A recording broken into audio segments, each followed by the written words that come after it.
ความหวานใจปียินก็พอหึงสู่ไกลลัดนาง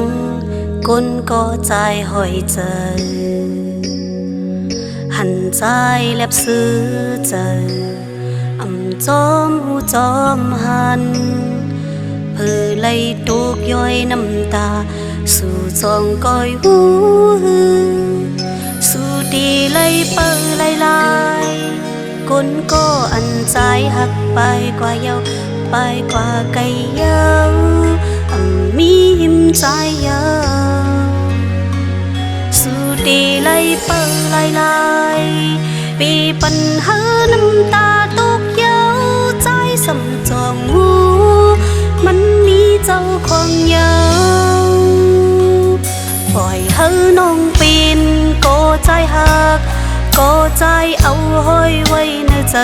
จังตีมันเกือบยิบมือน้องผัดตั้งเลยอย่าเก่งเจอนะ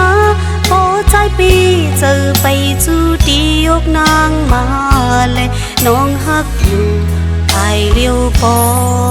หึงยัง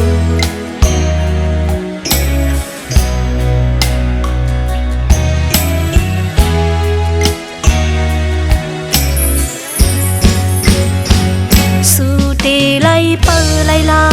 ยก้นก็อันใจหักไปกว่าเยาไปกว่าไกลเยามีหิมใจเยาสู่ดีไล่เปิดไล่ลายปีปัญหาน้ำตาตกเยาใจสำจองหูมันมีเจ้าของเยา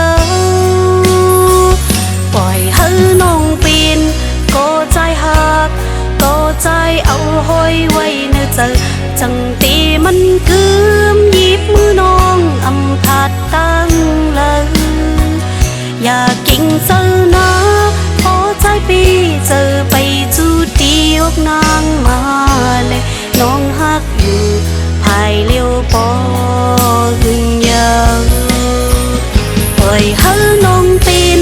ก็ใจหักก็ใจเอาห้อยไว้ในใจจ้องตีมันเกือบยิบมือน้องผัดตั้งเลยอย่าเก่งเจอนะพอใจปีเจอไปจูดียกนางมาเลยน้องหักอยู่ภายเลี้ยวปอหึงยาวปล่อยให้น้องปีนก็ใจหักก็ใจเอาห้อยไว้ในใจจ้องตีมันเกือบยิบมือน้องผัดตั้งเลยอย่าเก่งเจอนะพอใจปีเจอสุดจูดียกนางมาเลยน้องหักอยู่ภายเลี้ยวปอหึงยาวน้องหักอยู่ภายเลี้ยวปอหึงยาว